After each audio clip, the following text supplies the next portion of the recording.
నమస్కారం. నేను చందు. ఈరోజు ప్రధాన న్యూస్ పేపర్లలో వచ్చిన విద్య, ఉద్యోగ సమాచారం 2 తెలుగు రాష్ట్రాలకు సంబంధించి ఏమేముందో చూద్దాం.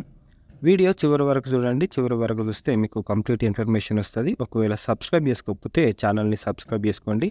ఆర్టీసీలో 3000 ఉద్యోగాలు ఎన్నికలు అయిపోగానే భర్తీ ప్రక్రియ స్టార్ట్ చేస్తారంట. టెట్ ప్రకటన సందిగ్ధంలో ఉపాధ్యాయుల ట్రాన్స్ఫర్లు తర్వాత ప్రమోషన్లు 2023 జనవరిలో ప్రారంభమై ఇంకా నడుస్తూనే ఉంది. ఈ మధ్యనే కోర్టు కేసు ఎత్తేయడంతోటి మళ్ళా స్టార్ట్ చేసి ఎత్తివేస్తూ వాళ్ళు ఏం చేశారంటే టెట్ ఉండాలి ఖచ్చితంగా ప్రమోషన్లకి అనేసరికి మళ్ళా మొదటికి వచ్చింది.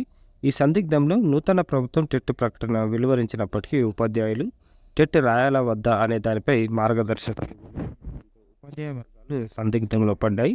స్పష్టత ఇవ్వాలని డిమాండ్. విద్యాశాఖ వారం క్రితం టెట్ షెడ్యూల్ విడుదల చేస్తూ ఉత్తర్వు నంబర్ 36 ప్రకారం మార్గదర్శకాలు విడుదల చేసింది. 2024 మార్చి 27వ తేదీ నుంచి ఈ డేట్లు ఇచ్చారు, కానీ వీళ్ళ కోసం టీచర్ల కోసం క్లియర్గా ఏం మెన్షన్ చేయలేదు. ఉత్తర్వు నంబర్ 36లో 12 కాలంలో 2010 కంటే ముందు సర్వీసులో నియామకమైన ఉపాధ్యాయులకు టెట్ అవసరం లేదనే విషయం తొలగించింది.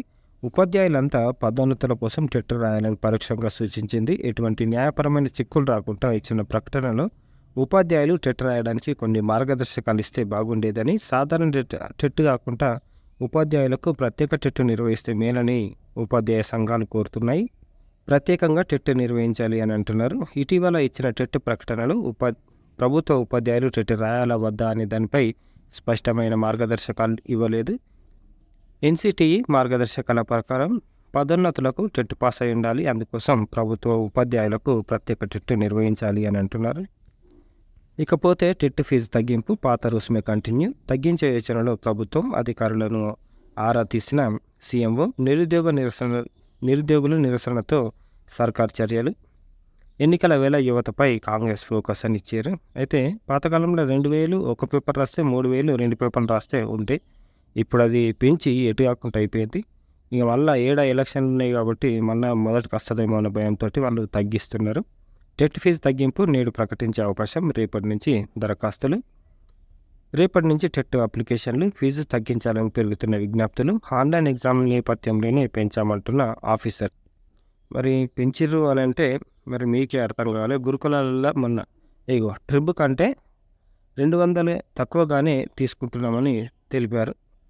అది కాదు, 200కు ఒక్క ఎగ్జామ్ పెట్టారు వీళ్ళు ట్రిబ్ వాళ్ళు. టెట్ ఫీజు తగ్గించిన తర్వాతే దరఖాస్తులు తీసుకోవాలని రాష్ట్ర ప్రభుత్వానికి బీఈడీ, డిఈడీ అభ్యర్థుల సంఘం విజ్ఞప్తి చేశారు. అభ్యర్థులు సంప్రదించాల్సిన నంబర్లు ఇచ్చారు. టెట్ ఆఫీస్ నంబరు ఇది, తర్వాత హెల్ప్ లైన్ డెస్క్ నంబరు ఇవి, తర్వాత టెక్నికల్ రిలేటెడ్ ఇష్యూస్ ఉంటే ఈ నెంబర్లలో సంప్రదించవచ్చు. కేజీబీవీ కాంట్రాక్టు టీచర్లకు కనీస వేతన స్కేలు అమలు చేయాలని హైకోర్టు తీర్పు. కాంట్రాక్టు ఉద్యోగుల బదిలీకి గ్రీన్ సిగ్నల్.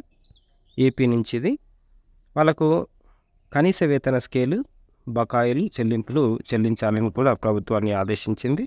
అలాగే కాంట్రాక్టు ఉద్యోగులను బదిలీ చేసే అధికారం ప్రభుత్వానికి ఉందని హైకోర్టు తీర్పు వెలువరించింది. కాంట్రాక్టు ఉద్యోగ నియామక ఒప్పందంలో బదిలీ అంశం ఉన్నప్పుడు ఆ మేరకు ప్రభుత్వం చేయవచ్చునని స్పష్టం చేసింది. కేజీబీవీ కాంట్రాక్టు టీచర్లను బదిలీ చేస్తూ 2022 ప్రభుత్వం జారీ చేసిన జీవో 108ను సవాల్ చేస్తూ దాఖలైన వ్యాజ్యాలను కొట్టివేసింది. ఆ జీవోను సమర్థిస్తూ తీర్పు వెలువరించింది. ఇకపోతే గవర్నమెంట్ ఆఫ్ తెలంగాణ మనకు Bhuvanagiri armed forces preparatory degree college మహిళలకు మిలిటరీ శిక్షణ ఇది అన్నమాట. స్టీరియో టైప్ కోర్సులకు భిన్నంగా ప్రత్యేకించి మహిళల కోసం భువనగిరి బీబీ నగర్లో ఏర్పాటు చేసిన college Telangana social welfare residential armed forces preparatory degree college for women. Undergraduate, degree, పీజీకి సంబంధించిన కోర్సులకు అప్లికేషన్లు ఆహ్వానిస్తున్నారు. దరఖాస్తులకు చివరి తేదీ ఏప్రిల్ 15. రిటన్ టెస్ట్ మే 6. రెండో దశ టెస్టులు అంటే ఫిజికల్ టెస్టులు ఉంటాయి. ఇలా మే 24 నుంచి June 1. Website TSWR SPL schools CGG.gov.in కొడితే, లేదు అంటే TSWREIS AC.in కూడా మీకు కంప్లీట్ ఇన్ఫర్మేషన్ ఉంటుంది. దీనికి సంబంధించిన వీడియో ఇంకోటి చూద్దాం తర్వాత. నోటీస్ బోర్డు ప్రభుత్వ ఉద్యోగాలు సేల్లో ఎగ్జిక్యూటివ్, నాన్ ఎగ్జిక్యూటివ్ పోస్టులను. దీంట్లో లాస్ట్ డేట్ ఎప్పుడుంది అంటే 7/5 వెబ్సైటు SAIL.co.in. కాటన్ యూనివర్సిటీలో టీచింగ్ సిబ్బంది. దీనికి లాస్ట్ డేట్ ఎప్పుడుంది అంటే సాఫ్ట్ కాపీలు అంటే అప్లై చేసిన తర్వాత మెయిల్ అడ్రస్ ఇచ్చిర్రు. మెయిల్ అడ్రస్కి పంపాలి. తర్వాత సాఫ్ట్ కాపీలు కూడా వీళ్ళకి పంపించాల్సి ఉంటుంది వచ్చే నెల 2వ తారీఖు వరకు. హార్డ్ కాపీలు లాస్ట్ డేటు అప్లై చేసుకునే దానికి వచ్చే నెల 2వ తారీఖు. హార్డ్ కాపీలు పంపించేందుకు చివరి తేదీ వచ్చే నెల 8వ తారీఖు. Cotton university AC.in website. కేంద్ర శాఖల్లో స్పెషలిస్ట్ సైంటిస్టులు UPSC నుంచి లాస్ట్ డేట్ ఎప్పుడు ఉంది అని అంటే 11 వచ్చే నెల. UPSC gov.in website. వాకిన్లు ESI మెడికల్ కాలేజీలో మెడికల్ పోస్టులు ఉన్నాయి. దీనికి లాస్ట్ డేట్ ఎప్పుడు ఉంది అని అంటే రాజస్థాన్లోని అల్వార్లో ఉంది. డైరెక్ట్ ఇంటర్వ్యూలు ఉన్నాయి. ఏప్రిల్ 2, 3 తారీఖులలో website MC Alwar ESIC gov.in వీళ్ళ వెబ్సైట్. అప్రెంటిస్షిప్ పోస్టులు నావల్ డక్యార్డ్ ముంబై. దీంట్లో 1 ఇయర్కి ఉంది, 2 ఇయర్స్కి ఉన్నాయి. మొత్తానికి 288 13 పోస్టులు ఉన్నాయి. Electrician, electroplater, fitter, foundry man అన్నీ ఉన్నాయి. మ్యాసన్, తర్వాత rigger, forger. Qualification 8th pass, 10th pass, ITI. తర్వాత ఫిజికల్ స్టాండర్డ్స్ కూడా ఉండాలి. Minimum age limit 14 years. There shall be no upper age limit. Upper age limit ఏం లేదు. మనకు స్టైఫండ్ కూడా ఇస్తారు పర్ మంత్ 6,000 నుంచి 7,000. Selection procedure based on marks obtained in the written examination. Written examination అంటే రాత పరీక్షలో ఎన్ని మార్కులు వచ్చినాయి అనేది బేస్ చేసుకొని తర్వాత ఇంటర్వ్యూ, స్కిల్ టెస్ట్ కూడా ఉంటుంది. Last date for online application వచ్చే నెల 5. ఇది website Indian navy NIC. PhD programmes in CCMB Hyderabad. ఏరియాలు ఇన్ని సబ్జెక్టులు ఉన్నాయి. Biology, cell biology, molecular biology. Eligibility JRF, SRF ఉండాలి, లేకపోతే DBT. తర్వాత CSR, UGC, DST అవి ఉండాలి. లాస్ట్ డేట్ ఈ నెల 31. సీటెట్కు సన్నద్ధమవ్వ వండిలా అని ఇచ్చారు. లాస్ట్ డేట్ సీటెట్కి ఎప్పుడు ఉంది అని అంటే ఆన్లైన్ దరఖాస్తుకు చివరి తేదీ ఏప్రిల్ 2వ తారీఖు. సీటెట్ ఎగ్జామ్ ఎప్పుడు ఉంది అంటే జూలై 2, 7 మనకు పేపర్ 1, పేపర్ 2 ఉంటుంది. తెలుగు రాష్ట్రాలలో ఆల్మోస్ట్ అన్నిట్లలో సెంటర్లు ఉన్నాయి. సీటెట్ NIC.in వీళ్ళ వెబ్సైట్. ఇకపోతే బ్రిడ్జ్ కోర్సు చేసిన వారు ఫార్మసీ డిప్లొమాలకు అర్హులే అని ఇచ్చారు. 2020కి ముందు inter vocational course, bridge course చేసిన వాళ్ళు కూడా ఫార్మసీ డిప్లొమాకి అర్హులని హైకోర్టు తీర్పిచ్చింది. ఈ కోర్సులను పూర్తి చేసిన వారిని ఫార్మసిస్ట్గా గుర్తింపు ఇవ్వాలని ఫార్మసీ కౌన్సిల్ని ఆదేశించింది.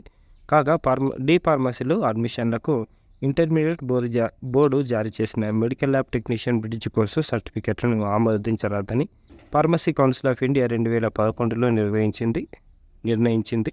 ఇప్పుడు అది క్లియర్ అయిపోయింది. కొత్త గురుకులాలు ఇప్పట్లో లేనట్లే. ఎన్నికల కోడ్ ఉంది కాబట్టి కొత్త రెసిడెన్షియల్ స్కూళ్ళు స్టార్ట్ చేయాలంట. కాకపోతే ఫౌండేషన్ కోర్సులో ఈ నెల 28 తక్షణ ప్రవేశాలు, స్పాట్ అడ్మిషన్లు ఉన్నాయి. ఆల్మోస్ట్ అన్ని డిస్టిక్లలో ఉంటాయి. ఇవి తెలంగాణకు సంబంధించి మనకు groups, SSC, RRB, banking, police ఉద్యోగాలకు అన్నిటికీ కోచింగ్ ఇస్తారు వీళ్ళు. అన్ని SC స్టడీ సర్కిళ్ళల్లో ఉంటాయి ఇవి వేకెన్సీలు. చూడండి, ఈ నంబర్లలో కూడా మీరు సంప్రదించవచ్చు. ఇది మెదక్ జిల్లాకు సంబంధించింది పేపర్. తర్వాత కస్తూర్బా గాంధీ బాలికా విద్యాలయాల్లో ప్రవేశాలు ఏపీ నుంచి. మరి అర్హతలు అనాథలు, బయట ఉన్న పిల్లలు, బడి మధ్యలో మానేసిన వాళ్ళు, డ్రాప్అవుట్స్, పేద, SC, ST, BC, minority, BPL దిగువన ఉన్న బాలికలు మాత్రమే దరఖాస్తు చేసుకోవాలి. విద్యార్థుల తల్లిదండ్రుల వార్షిక ఆదాయం గ్రామీణ ప్రాంతాల్లో అయితే 1,20,000 ఉండాలి, పట్టణ ప్రాంతాల్లో అయితే 1,40,000 ఉండాలి. ఎంపిక విధానం ఆన్లైన్ ద్వారా వచ్చిన దరఖాస్తులను మాత్రమే అడ్మిషన్ కోసం పరిగణిస్తారు. లాస్ట్ డేట్ ఎప్పుడుంది అంటే వచ్చే నెల 11వ తారీఖు. AP KGBV వీళ్ళ వెబ్సైట్. ఇది ఈ రోజుకు సంబంధించిన పేపర్ ఆర్టికల్స్. లైక్ చేయండి, షేర్ చేయండి, సబ్స్క్రైబ్ చేయండి. థ్యాంక్ యూ, ధన్యవాదాలు.